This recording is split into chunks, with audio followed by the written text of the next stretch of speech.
समझकर अपने जीवन में उतार सकें। आइए एक बार गायत्री मंत्र। ओम भूर्भुवः स्वः तत्सवितुर्वरेण्यं भर्गो देवस्य धीमहि धियो यो नः प्रचोदयात्। ओम गुरुर्ब्रह्मा गुरुर्विष्णु गुरुरेव महेश्वर गुरुरेव परब्रह्म तस्मै श्री गुरुवे नमः। तस्मै श्री गुरुवे नमः।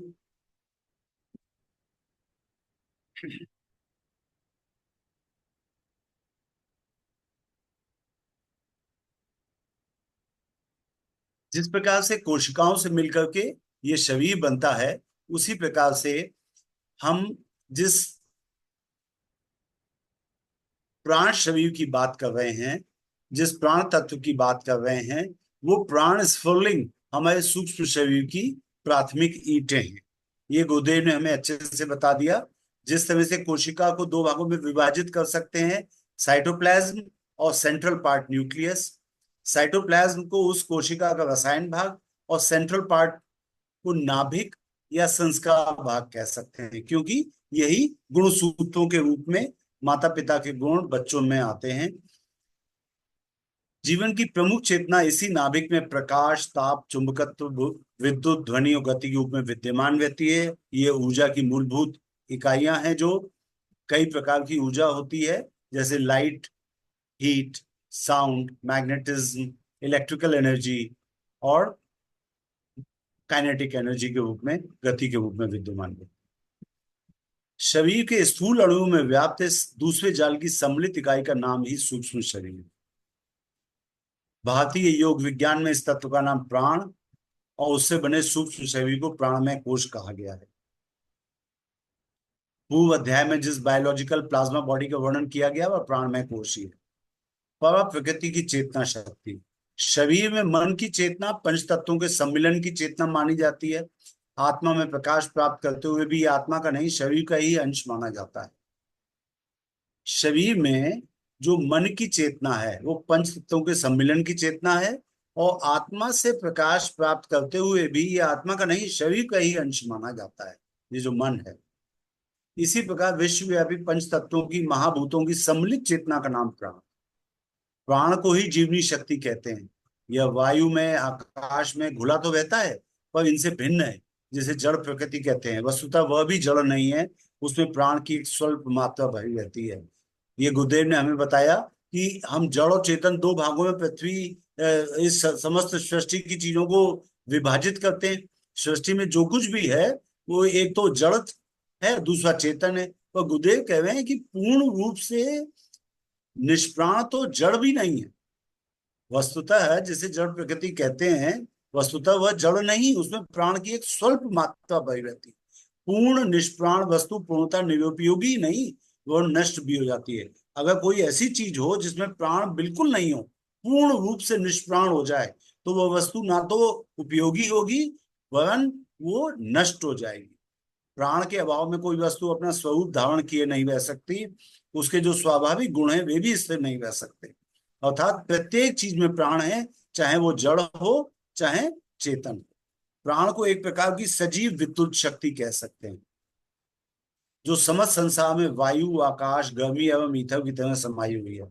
यह तत्व जिस प्राणी में जितना अधिक होता है वह उतना स्फूर्तिमान, तेजस्वी, साहसी और सुदृढ़ दिखाई देता है।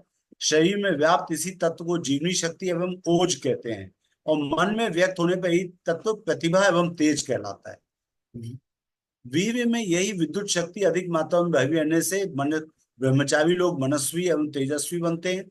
इसी के अभाव से चमड़ी गोरी होने पर भी, नक्श का ढांचा सुंदर दिखने पर भी मनुष्य निस्तेज, उदास, मुरझाया हुआ, लुंज पुंज सवीखा लगता है। भीतरी तेजस्विता के अभाव से चमड़ी की सुंदरता निर्जीव जैसी लगती है। मन को लुभाने वाले सौंदर्य में जो तेजस्विता एवं विदुलता बिखरी होती है, वह और कुछ नहीं, प्राण का ही उभार है। वृक्ष वनस्पतियों पुष्पों से लेकर शिशु और शावकों किशोरियों में जो कुछ आह्लाद दिख पड़ता है वह सब प्राण का ही प्रताप है। यह शक्ति कहीं चेहरे के सौंदर्य में, कहीं वाणी की मधुरता में, कहीं प्रतिभा में, कहीं बुद्धिमत्ता में, कहीं कला कौशल में, कहीं भक्ति में, कहीं अन्य किसी रूप में देखी जाती है। दुर्गा के रूप में अध्यात्म जगत में इसी तत्व को पूजा जाता है। शक्ति यही है। दुर्गा सप्तशती में या देवी सर्वभूतेषु शक्ति रूपेण तिष्ठति आदि श्लोकों में अनेक रूप से उसी तत्व के लिए नमस्तस्यै नमस्तस्यै नमस्तस्यै नमो नमः कहकर अभिनंदन किया गया है। विजयदशमी की शक्ति पूजा के रूप में हम इस प्राण तत्व का ही आवाहन और अभिनंदन करते हैं। विश्व सृष्टि में समाया हुआ है प्राण जब दुर्बल पड़ जाता है तो हीनता का युग आ जाता है।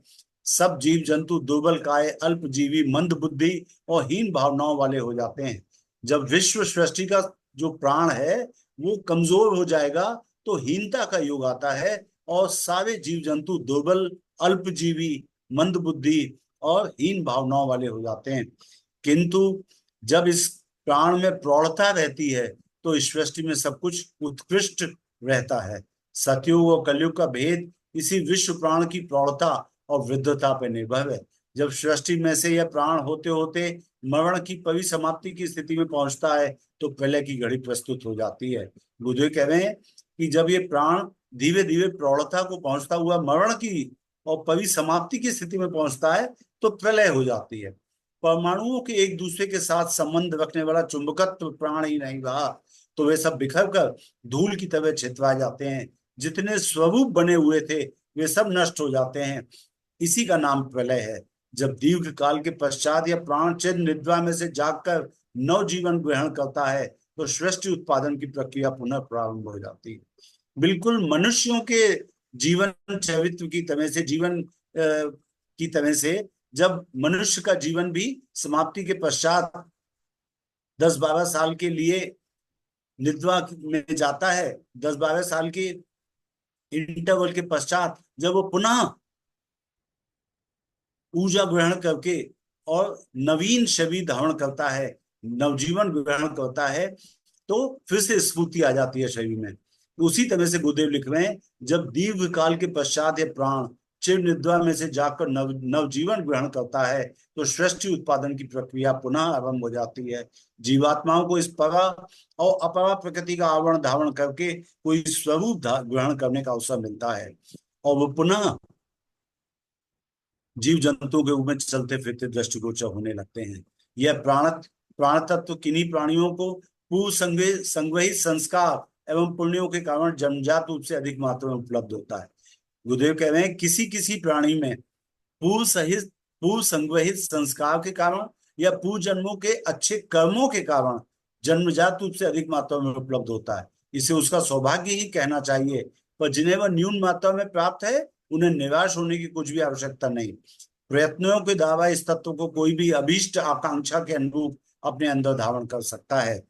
जिनके पास प्राण तत्व कम है, जिसमें कम है, वह उसकी पूर्ति इस विश्वव्यापी प्राण तत्व में से बिना किसी रोक टोक के चाहे कितनी मात्रा में लेकर कर सकता है। जिनमें पर्याप्त मात्रा है वह और भी अधिक मात्रा में उसे ग्रहण करके अपनी तेजस्विता और प्रतिभा में अभीष्ट अभिवृद्धि कर सकते हैं। गुरुदेव कह रहे हैं कि जिनके पास प्राण तत्व कम है उन्हें परेशान होने की जरूरत नहीं। वे अपने संकल्प बल से प्राणाकर्षण प्राणायाम करके और उसको वापस अपनी प्राण तत्व की मात्रा को बढ़ा सकते हैं। और जो पेज नंबर 93 पे जो परम पूज्य गुरुदेव ने पहले वर्ष की साधना दी है, आपको अगर अपना क्लोन तैयार करना है, अपने एक प्राण को जागृत करके एक सूक्ष्म शरीर से एक अपना जैसा व्यक्तित्व बनाना है तो आपको 1 वर्ष तक प्राणाकर्षण प्राणायाम नियमित करना पड़ेगा। जिनमें पर्याप्त मात्रा है वह और भी अधिक मात्रा में उसे ग्रहण करके अपनी तेजस्विता और प्रतिभा में अभीष्ट अभिवृद्धि कर सकते हैं। गुरुदेव ने एक स्थान पर लिखा है अपने वाङ्मय में, उन्होंने कहा कि गांधारी जैसी चेतना जो साक्षात भगवान कृष्ण को श्राप दे सकी वो किसका संभव हो चुका। वो उसकी शक्ति के कारण उसमें ये संभव हो चुका। उसमें पर्याप्त मात्रा में प्राण शक्ति थी। क्योंकि हम लोगों के जो प्राण शक्ति होती है वो मुख्यतः नेत्रों से सबसे ज्यादा स्खलित होती है। अगर हम अपनी प्राण शक्ति को संग्रहित कर सके अगर या तो प्राणाकर्षण प्राणायाम करके, या हम अपने चेतना को ऊर्ध्वमुखी बना करके किसी भी प्रकार से अगर अपने अंदर अधिक मात्रा में प्राणों का संग्रहण कर सके, तो हम उस प्राण से दूसरों को लाभान्वित कर सकते हैं, स्वयं भी लाभान्वित हो सकते हैं और वरदान और श्राप भी दे सकते हैं। जैसे कि गांधारी के केस में हमने देखा, उन्होंने भगवान श्री कृष्ण को महाभारत का युद्ध समाप्त होने के पश्चात ये श्राप दिया। उन्होंने कहा कि जिस तरह से मेरे परिवार का तुमने अंत किया है, उसी तरह से हे श्री कृष्ण, तुम्हारे भी परिवार का तुम्हारी आंखों के सामने ही अंत हो जाएगा। और समस्त यादव यदुवंश का अंत हुआ भगवान श्री कृष्ण के जीवित रहते। तो जिनमें पर्याप्त मात्रा में है प्राण शक्ति, व और भी अधिक मात्रा में उसे ग्रहण करके अपनी तेजस्विता और प्रतिभा में अभीष्ट अभिवृद्धि कर सकते हैं। गुरुदेव ने अपने साहित्य में लिखा है, यदि आप प्राणाकर्षण प्राणायाम करें संकल्प बल के साथ कि हम अधिक मात्रा में प्राण इकट्ठा करेंगे, तो वो प्राण जो अधिक मात्रा में इकट्ठा हो रहा है, वो धीरे धीरे आपके पेट और छाती के मिलन स्थल पर जो चक्र है, उस चक्र में पहले एक सूक्ष्म बिंदी के रूप में आपको दिखाई देगा। और जब आप नियमित रूप से प्राणाकर्षण प्राणायाम करेंगे, तो वो धीरे धीरे सूर्य की तरह से तेजस्वी हो जाएगा, और उस ऊर्जा का उपयोग आप किसी को भी वरदान देने में या श्राप देने में कर सकते हैं। भारतीय योगियों ने इस संबंध में अद्भुत प्रयोग किए हैं। योग विज्ञान के सारे चमत्कार इस पांच तत्व के ही क्रियाकलाप है। यह सृष्टि प्रवाह और अप्रवाह प्रकृति की दो भागों में विभक्त है, जड़ और चेतन। एक को जड़, दूसरे को चेतन कहते हैं। जड़ के सूक्ष्म अंश को परमाणु, जिसके संयोग से स्थूल अवयवों का निर्माण होता है। चेतन को प्राण कहते हैं, जिससे सूक्ष्म शरीर बनता है। शरीर में यह प्राण ही सूक्ष्म शरीर के रूप में विद्यमान रहता है। इसी से उसमें गति और सक्रियता उत्पन्न होती है, जिससे प्राणी जगत हलचल करता हुआ दिखाई देता है। उसके अभाव में इस बौद्धिक चेतना के दर्शन संभव नहीं हो सकते हैं। प्राण की प्रशस्ति में शास्त्रकारों ने तरह तरह की व्याख्याएं प्रस्तुत की है। सांख्यायन और कौशिकी ब्राह्मणोपनिषद का मत है, प्राणोस्मि प्रज्ञात्मा। ये प्राण ही प्रज्ञा है। जो प्रज्ञा है उसे हम कहते हैं कि बुद्धि का, विवेक का उच्चतर स्तर वो प्रज्ञा है। और जो प्रज्ञा का सर्वोत्कृष्ट स्तर है, वो वितंबरा प्रज्ञा है, जो कि माँ गायत्री की आराधना करने से हमको प्राप्त होती है। तो प्राणोस्मि प्रज्ञात्मा, मैं ही प्राण रूप प्रज्ञा हूं, मुझे ही आयु अमृत जानकर उपासना करो। आप प्राण को ही आयु और अमृत जानकर उपासना करें। जब तक प्राण है तभी तक जीवन है। इस लोक में अमृत तत्व प्राप्ति का आधार प्राण ही है। प्राण के आग्नेय स्वरूप को इस तरह निरूपित किया गया है, एशो अग्निस तपस्तेज, एशो अग्निस तपस्तेज। ये जो प्राण है, यह प्राण ही शरीर में अग्नि रूप धारण करके तपता है। एशो अग्नि, यह अग्नि जो है, ये तप के रूप में, प्राण के रूप में आपके अंदर स्थित है। सूर्य एश पर्जन्यो, मधवान एश वायु, एश पृथ्वी रैर्देर सदच्चामृतम च यत्। प्रश्नोपनिषद उपनिषद के अनुसार, प्रश्नोपनिषद के अनुसार यह प्राण ही शरीर में अग्नि रूप धारण करके तपता है। यदि आप तप कर पा रहे हैं, तो इसका मतलब आपका प्राण आपके शरीर में अग्नि रूप धारण करके तप रहा है। यही प्राण सूर्य, इंद्र, मेघ, वायु, पृथ्वी तथा भूत समुदाय है। सत, असत तथा अमृत स्वरूप ब्रह्म भी यही है। अर्थात जो हमारे शरीर में सत, असत तथा अमृत के रूप में है, ये ब्रह्म जो है, यही प्राण है। असद्धा इदमग्र आसीत, सृष्टि से पहले असत था। ये असत क्या है? उत्तर में कहा गया वे ऋषि थे। वे ऋषि क्या थे? तब उत्तर में कहा गया वे प्राण थे। प्राण ही ऋषि है। एक छोटी सी कथा आपको बताते हैं। हमारे शांति कुंज के एक वरिष्ठ भाई एक बार परम पूज्य गुरुदेव के साथ अकेले में बैठे थे। मैंने आपको पहले भी ये कथा बताई। पूज्य गुरुदेव से उन्होंने ये कहा, अकेले में होने के कारण एक प्रश्न किया। उन्होंने कहा, गुरुदेव आप क्या ईश्वर हैं, भगवान है? गुरुदेव हतप्रभ रह गए, थोड़ी देर शांत रहे, फिर बोले, नहीं रे, हमारे तो दो हाथ दो पैर हैं। तो वो भाई बोले, गुरुदेव जब भगवान राम और भगवान श्री कृष्ण इस धरती पे आए थे, तो उनके भी दो हाथ और दो पैर थे। अब गुरुदेव चुप हो गए। बहुत देर शांत रहने के बाद गुरुदेव बहुत ही गंभीर आवाज में बोले, हम ऋषि हैं। हम चाहें जिसके सर पे हाथ रख दें उसे राम बना दें, अर्थात जिस राम को आप ईश्वर कह रहे हैं वो ईश्वर बनाना उनके बाएं हाथ का काम है, वो ऋषि हैं। तो सृष्टि से पहले असत था, यह असत क्या? उत्तर में कहा गया वे ऋषि थे। यह शतपथ ब्राह्मण का श्लोक है। ब्राह्मण ग्रंथ क्या है? आप सबको पता होगा कि भारतीय धर्म में 4 वेद हैं, ऋग्वेद, यजुर्वेद, सामवेद, अथर्ववेद। ये जो वेद हैं ये किसी ऋषि ने लिखे नहीं, ये साक्षात ब्रह्म से जो ज्ञान प्राप्त किया ऋषियों ने वो ज्ञान है। अर्थात जब वो पातंजलि योग के अनुसार यम नियम आसन प्राणायाम प्रत्याहार धारणा ध्यान समाधि की अवस्था में जब पहुंचते थे तो लास्ट स्टेज जब समाधि में पहुंचते थे तब वो तदाकार हो जाते थे, तद्रूप हो जाते थे ईश्वर के। अर्थात ईश्वरीय ज्ञान उनके अंदर डाउनलोड होने लगता था। उन्होंने कभी भी ये नहीं कहा कि हमने ये वेदों के श्लोकों की रचना करी। उन्होंने कहा हम इन वेदों के श्लोकों के दृष्टा हैं, हमने समाधि अवस्था में जाकर के इन वेदों के श्लोकों को देखा।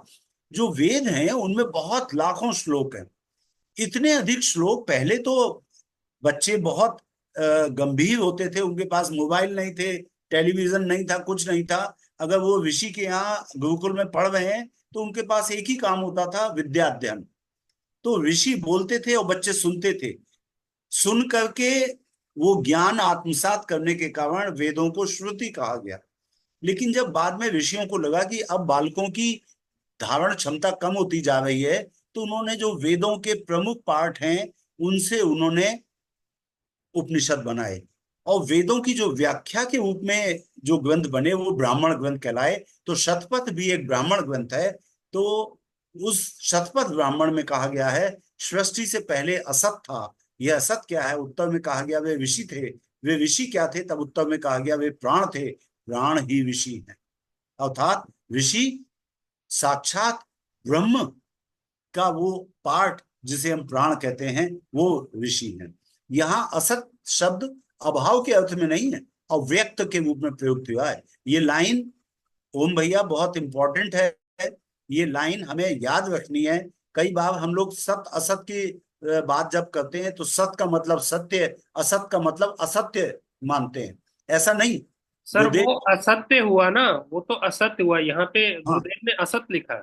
जी, यहाँ असत शब्द अभाव के अर्थ में नहीं है, अव्यक्त के, जो नॉट मैनिफेस्टेड, अव्यक्त के रूप में है। यानी अभी व्यक्त नहीं हुआ, मैनिफेस्ट नहीं हुआ, अभी अव्यक्त है। तो ये असत शब्द अभाव के अर्थ में नहीं, अव्यक्त के रूप में प्रयुक्त हुआ है। प्राणी सृष्टि से पूर्व भी विद्यमान था। प्राण सृष्टि से पूर्व भी विद्यमान था। जब दृश्य पदार्थ विनिर्मित हुए तो उनमें प्राण को हलचल करता हुआ देखा गया। यह देखना ही व्यक्त है। अर्थात प्राण जब सृष्टि के पदार्थों में हलचल के रूप में, उनकी एनर्जी के रूप में देखे गए तो इस देखने की क्रिया को व्यक्त होना कहा गया, मैनिफेस्ट होना कहा गया। पर प्राण सृष्टि के पहले भी थे, क्योंकि ये प्राण कहां से निस्सृत होता है? ये प्राण निस्सृत होता है साक्षात परब्रह्म परमात्मा से। तो परमात्मा तो सदैव था, सदैव है, ना उसका कोई आदि है ना अंत है। तो प्राण भी चूंकि परमात्मा से निस्सृत हुआ है तो सृष्टि के पूर्व भी प्राण था। प्राण को ज्येष्ठ और श्रेष्ठ कहा गया है। प्राणो वाव ज्येष्ठस्य श्रेष्ठस्य, छांदोग्य उपनिषद के अनुसार।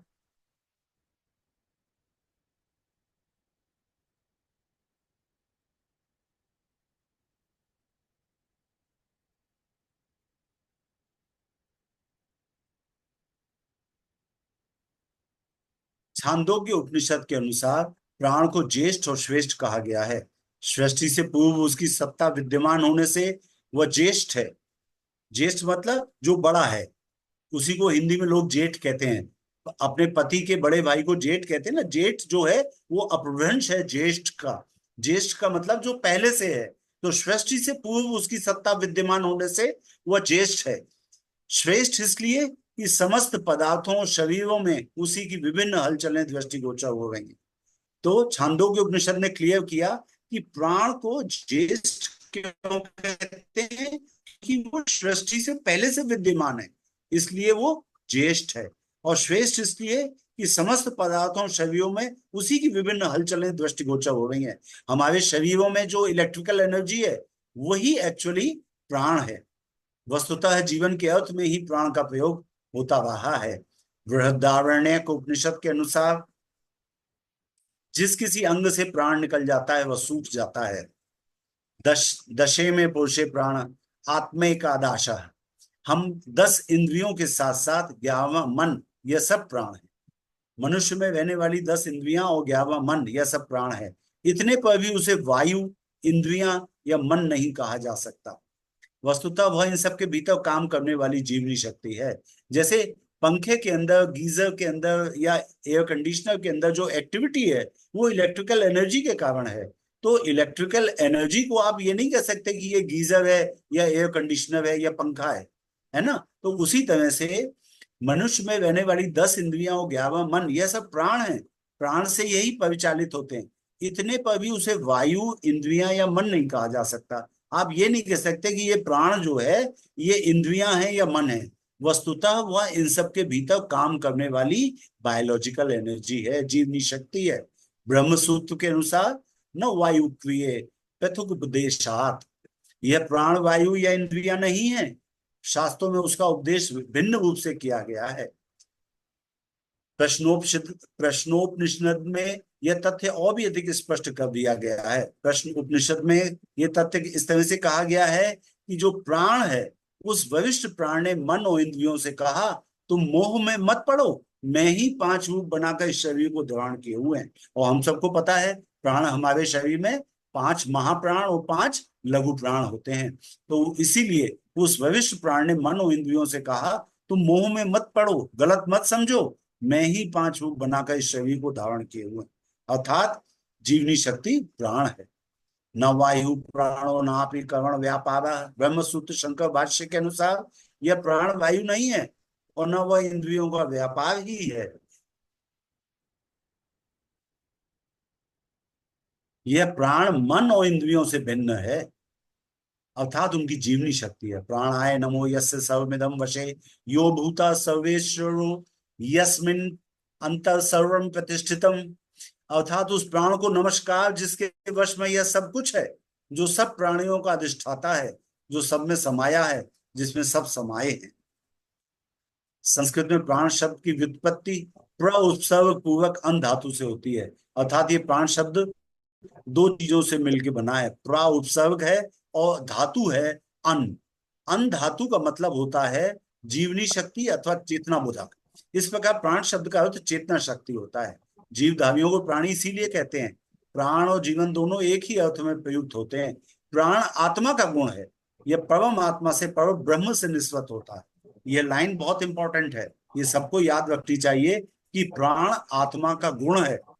यह परम आत्मा से अर्थात परमात्मा से, परम ब्रह्म से निस्वत होता है, उनके उनके अंदर से निकलता है। आत्मा परमात्मा का ही एक अविच्छिन्न घटक है, अर्थात आत्मा परमात्मा का एक अंश है, उसे इनसेपरेबल है।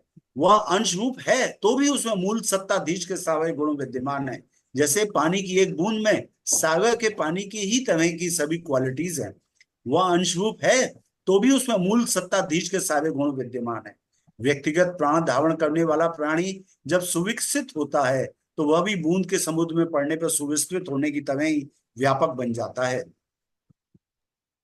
परम पूज्य गुरुदेव की एक और पुस्तक है प्राणायाम से आदि व्याधि निवारण। निवारण। उसमें भी ये सेम चीज बहुत अच्छे से परम पूज्य गुरुदेव ने समझाई है प्राणायाम के लिए कि किस किस तरीके से, जैसे यहाँ पे अन्न से उत्पत्ति जी, यही चीज। तो यदि समय मिले तो उसको भी लोग जरूर पढ़ें। व्यक्तिगत प्राण धारण करने वाला प्राणी जब सुविकसित होता है तो वह भी बूंद के समुद्र में पड़ने पर सुविस्तृत होने की तरह ही व्यापक बन जाता है। हम लोगों ने जो प्रथम पुस्तक पढ़ी थी, जो परम पूज्य के द्वारा लिखी हुई पहली पुस्तक है मैं क्या हूं, उसमें गुरुदेव ने भी यही बताया है कि अगर हम एक गुब्बारे को फुलाएं तो जो गुब्बारे के अंदर हवा है वो मूल वायु का एक अंश है। अगर गुब्बारे को फुलाते चले जाएं तो एक स्थिति आएगी, गुब्बारा फूल के फट जाएगा। अब गुब्बारे की जो हवा है वो मूल वायुमंडल में मिल गई, तो गुब्बारे की जो हवा थी उसमें वही गुण थे जो बाहर के वायुमंडल में थे। दोनों जब एक हो गए तो इनसेपरेबल हो गए। हमें भी यही करना है। या तो हम अपनी आत्मा का इतना अधिक विकास कर लें कि प्रत्येक संसार की वस्तु को अपना माने। कोई भी प्राणी जिसे हम देखें, जैसा अपने को मानते हैं वैसा उस प्राणी को माने, और हर एक प्राणी में ईश्वर के दर्शन करें। जब हम अपने आत्म तत्व का इतना विस्तार कर लेते हैं तो हमारा जो मूल आत्मा है वो परमात्मा से मिल जाता है। व्यक्तिगत प्राण धारण करने वाला प्राणी जब सुविकसित होता है तो वो भी बूंद के समुद्र में पड़ने पर सुविस्तृत होने की तरह ही व्यापक बन जाता है। जड़ जगत में शक्ति तरंगों के रूप में संव्याप्त सक्रियता के रूप में प्राण शक्ति का परिचय दिया जा सकता है, और चेतन जगत में उसे विचारणा एवं संवेदना कहा जा सकता है। इच्छा, ज्ञान और क्रिया के रूप में यह जीवधारियों में काम करती है। जीवंत प्राणी इसी के सहारे जीवित रहते हैं। इस जीवनी शक्ति की जितनी मात्रा जिसे मिल जाती है वह उतना ही अधिक प्राणवान कहा जाता है। चेतना की विभु सत्ता समस्त विश्व ब्रह्मांड में संव्याप्त है। चेतना प्राण कहलाती है। उसी का अमुक अंश प्रयत्न पूर्वक अपने में धारण करने वाला प्राणी प्राणवान एवं महाप्राण बनता है। यह प्राण जड़ पदार्थों में सक्रियता के और चेतन प्राणियों में सजगता के रूप में दृष्टिगोचर होता है। जड़ चेतन जगत की सर्वोपरि शक्ति होने के कारण उसे ज्येष्ठ और श्रेष्ठ कहा गया है।